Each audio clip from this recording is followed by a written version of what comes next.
Very sweet and tendency and charming morning to all of you, my all over UP level students. S Srivastava फिर से exam fact creator YouTube channel पर लेकर के आ गया है एक नया वीडियो जो कि कक्षा 10 सामाजिक विज्ञान, कक्षा 12 समाजशास्त्र और बीए के समाजशास्त्र से रिलेटेड है। इसमें आपको कोई संदेह नहीं है। बिना संदेह किए हुए आप हमारे द्वारा बनाए गए फॉर्मेशन को पढ़ें और ज़्यादा से ज़्यादा शेयर करें। रिक्वेस्ट है कि फुल वीडियो वॉच जरूर करें। तो आते हैं, विलंब नहीं करते हैं, टॉपिक को समझते हैं। टॉपिक है हमारा परिवार। परिवार क्या है? परिवार तो सब लोग जानते हैं, सबका अपना अपना परिवार होता है, ठीक है। तो परिवार क्या है, मैंने यहाँ पर परिवार को वर्गीकृत कर दिया है दो भागों में। एक आपका हो गया संयुक्त परिवार। संयुक्त परिवार में क्या होता है? संयुक्त परिवार में परिवार के जितने भी मेंबर्स होते हैं, बाबा दादी, उन जितने भी लड़के, उनकी बीवियां और समस्त बच्चे संयुक्त परिवार के अंतर्गत आते हैं। यानी ये संयुक्त परिवार जो होता है ये बृहद होता है। बृहद मतलब बड़ा होता है। बृहद मीन्स बड़ा होता है। और एकांकी परिवार जो होता है वो छोटा होता है। इसमें कौन कौन लोग आते हैं? मियाँ बीबी और उनके बच्चे। मियाँ बीबी और उनके बच्चे। मियाँ बीबी और उनके बच्चे जो होते हैं, ये परिवार जो है छोटा परिवार होता है। बट बात ये आती है कि संयुक्त परिवार और एकांकी परिवार, ये दोनों जो परिवार हैं, इन दोनों परिवार में कि इससे कौन कौन सी शिक्षाएं मिलती हैं। परिवार में एक बच्चे का जन्म होता है, परिवार में एक बच्चा पैदा होता है, तो उस परिवार में प्रारंभिक चीजें कौन कौन सी चीजों की जानकारी बच्चे को होती है, किस चीज की जानकारी बच्चे को होती है, ठीक है। तो हम एक सूत्र बनाए हैं। इस सूत्र के आधार पर हम आपको बताने जा रहे हैं कि व्यास जी ने आधा सांप प्रेम से काटा। ये लाइन जो मैं घेर रहा हूं, व्यास जी ने आधा सांप प्रेम से काटा। तो यहां पर एक एक वर्ड आपको क्लियर कर रहा हूं। व्या बराबर होता है व्यवसाय करने की शिक्षा। पर कौन देता है? परिवार में। बच्चा जब छोटा होता है तो कुछ परिवार ऐसे होते हैं कि जिसके परिवार में जो व्यवसाय हो रहा होता है वो बच्चा उसी व्यवसाय के लिए प्रेरित बच्चे को किया जाता है। लेकिन आज सोसाइटी बदल चुकी है, जमाना बदल चुका है, तो बच्चे को परिवार के जो माता पिता हैं या जो भी अदर गार्जियंस हैं वो बताते हैं बेटा तुमको पढ़ाई करना है, पढ़ लिख करके आगे डॉक्टर बनना है, इंजीनियर बनना है, डीएम बनना है, ईटीसी कुछ भी हम कर सकते हैं। यानी व्यवसाय करने की शिक्षा हमें कहाँ से मिलती है? परिवार से मिलती है। दूसरी हेडिंग हमारी आ गई सा मतलब है समाज में रहने की शिक्षा। समाज है, हमारे आसपास पड़ोस में बहुत सारे लोग होते हैं, तो समाज में उठना बैठना रहना, कैसे बैठना है, कैसे बोलना है, कैसे बात करना है, कितनी सभ्यता, कितनी मान, कितने मर्यादा के मर्यादित हो करके आप अपने बच्चे को शिक्षा देते हैं। जैसे समाज में जिस पालने में बच्चे को आप ढालोगे उसी पालने में बच्चा ढल जाएगा और उसी के अकॉर्डिंग वो बिहेवियर करने लगता है। अगली हेडिंग है जीवन जीने की कला। छोटे से ही बच्चों को सिखाया जाता है कि बेटा जीवन ऐसे जीना है। कैसे जीना है?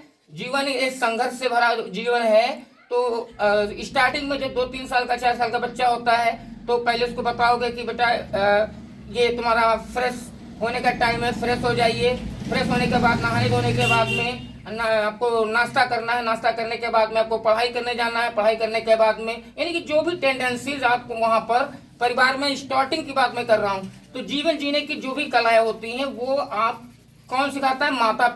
माता पिता या अदर गार्जियन। अगला है नैतिक मूल्यों की शिक्षा। नैतिक मूल्यों में बहुत सारी चीजें होती हैं, प्रेम, त्याग, तपस्या, बलिदान, सहयोग की भावना, ठीक है, शिष्टाचार, सभ्यता, मैनर, तौर तरीके इत्यादि जितने भी मूल्य होते हैं ये बच्चे को माता पिता के द्वारा ही बताए जाते हैं। माता पिता के द्वारा ही ये मूल्य बताए जाते हैं। और माता पिता जब ये शिक्षा, अच्छी शिक्षा जब बच्चे को देते हैं तो बच्चा उसी के आधार पर आगे बढ़ने लगता है और उन्हीं आदर्शों का फॉलो करते हुए, अनुसरण करते हुए वो अपने जीवन को जीता है। अगली हेडिंग आपकी आई गई है आदर्श नागरिक बनने की शिक्षा। हाँ, बहुत इंपॉर्टेंट पॉइंट। आदर्श नागरिक, जैसे नागरिक तो हम सब लोग हैं, लेकिन एक आदर्श नागरिक बनना बहुत ही कठिन बात है। तो आदर्श नागरिक बनने में बहुत सारी ड्यूटीज होती हैं। किन्हीं आदर्श नागरिक को मान लेते हैं कि एक अच्छा बच्चा जो है, एक अच्छा जो परिवार है, वो अपने बच्चे के अंदर अच्छी बातें भरेगा, चाहे वो पढ़ाई से संबंधित हो और चाहे शिष्टाचार से संबंधित हो, चाहे सभ्यता से संबंधित हो, चाहे कुछ भी हो। आदर्श बनने नागरिक बनने की शिक्षा भी स्टार्टिंग में जो है परिवार ही देता है। आगे स्कूल कॉलेज में जाता है, आगे जो कुछ भी होता है वो तो बात अलग है, लेकिन स्टार्टिंग जो है वो परिवार ही करता है। आगे है धार्मिक कृत्यों को करने के प्रति जागरूकता लाने की शिक्षा। छोटा सा बच्चा है, मम्मी पापा अगर पूजा पाठ कर रहे हैं तो मम्मी पापा कहेंगे बाबू यहाँ आइए, आप बाबू वहां पर पहुंच जाता है। जब बाबू वहां पर पहुंच जाता है कहेंगे ये बाबू ये भगवान जी हैं, ये दुर्गा जी हैं, इनको नमन करो, इनको नमस्कार करो, यहाँ उनके पैर पकड़ो। अगरबत्ती लगाना है तो बच्चा अगरबत्ती लगाना डालेगा। अगर बच्चा मतलब पुष्प आप अर्पित कर रहे हैं तो फूल उठा के वो भी अर्पित करेगा। यानी उसके अंदर धीरे छोटे पर सहित कुछ धर्म के प्रति जागरूकता लाने की शिक्षा कौन देता है? परिवार देता है। अगर ये जागरूकता धार्मिक कार्यों के प्रति नहीं उसके अंदर उत्पन्न होगी तो निसंदेह वो जो है तो कुछ न कुछ गलत टस्कों के प्रति क्रियाशील होने लगता है। अगला है पारंपरिक सद्भाव बनाने या सद्भावनाएं बनाए रखने की शिक्षा। पारस्परिक मतलब आपस में मेल जोल और अच्छी भावना सबके साथ बनाए रखने की शिक्षा। चाहे मम्मी हो, चाहे पापा हो, चाहे कोई अदर व्यक्ति भी हो, समाज का कोई भी व्यक्ति हो, उसके साथ में अच्छी भावनाएं बनाए रखने की शिक्षा कौन देता है? परिवार देता है।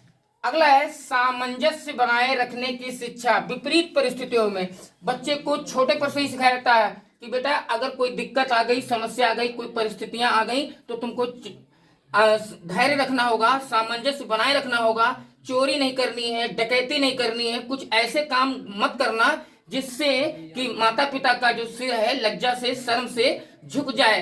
किसी के प्रति कोई गलत वैचारिक दृष्टिकोण मत रखना। अगला है प्रेम परक व्यवहार की शिक्षा। सबसे प्रेम पूर्वक बात करने की शिक्षा, सबसे, चाहे छोटा हो चाहे बड़ा हो। प्रेम परक व्यवहार, प्रेम परक मतलब प्रेम से भरा हुआ व्यवहार करने की शिक्षा कौन देता है? परिवार ही देता है। सबसे पहले प्राथमिक शिक्षा कौन देता है? परिवार देता है। अगला है मानवता की शिक्षा। मानवता तो हम मानव है, पशु तो है नहीं, तो मानव है तो मानव लाइनें भी हैं। मानव हो तो वही रस खान, बस वृंदावन के गोकुल कुंज गलियों में, ये लाइनें हैं रसखान जी की, कुछ भी है लाइनें हैं। तो कुल मिला के मानवता, मानव हो तो मानव वाला टस्क हमको करना है।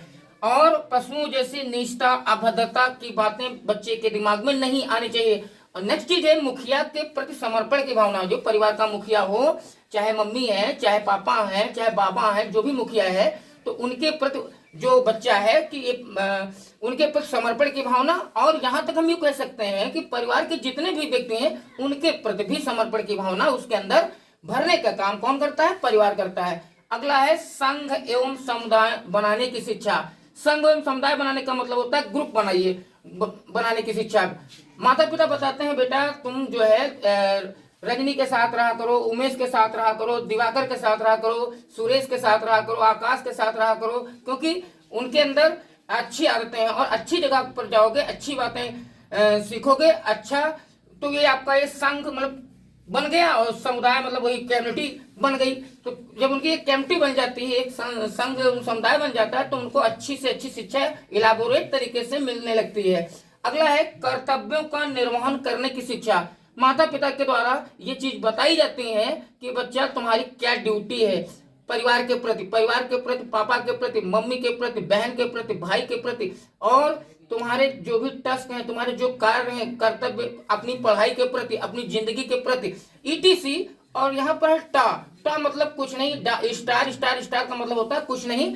यानी कि इतनी शिक्षा आपको हम दे रहे हैं, बता दे रहे हैं। सूत्र हमारा आपको याद रहेगा, व्यास जी ने आधा सांप प्रेम से काटा।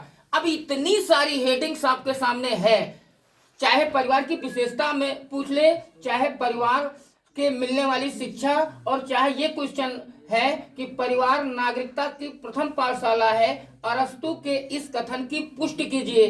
तो इतनी हेडिंग में अगर आप जो भी मैंने बोला हूं, दो दो तीन तीन लाइन भी, अगर एक एक दो दो लाइन तीन लाइन भी आप अगर पेपर में लिख के चले आते हैं तो निस्संदेह आप अच्छे नंबर पाएंगे और पास हो जाएंगे। ये रखिए। और इसमें से ये भी मैं कह रहा हूं कि हो सकता है 4 हेडिंग है कि कोई 4 हेडिंग पूछ सकता है, ऐसे पूछ सकता है कि परिवार की कोई 4 विशेषता बताइए, या परिवार नागरिकता की प्रथम पाठशाला है क्यों है, इसके बारे में 4 बताइए, 2 बताइए, 5 बताइए। यहाँ पर हमने पूरी हेडिंग क्लियर, यहाँ पर लगभग पूरी हेडिंग क्लियर कर दी। तो आप निसंदेह एग्जाम में बैठिए, मेरे साथ लगे रहिए। एग्जाम फैक्ट क्रिएटर एक एक टॉपिक की क्लेरिफिकेशन दे करके आपको उत्तीर्ण कराने हेतु लगा हुआ है, और न केवल उत्तीर्ण कराने हेतु बल्कि 90+ मार्क्स लाने के उद्देश्य हेतु मैंने चैनल स्टार्ट किया है। तो पढ़ाई करते रहे। मिलते हैं नेक्स्ट वीडियो में, तब तक के लिए गुड बाय।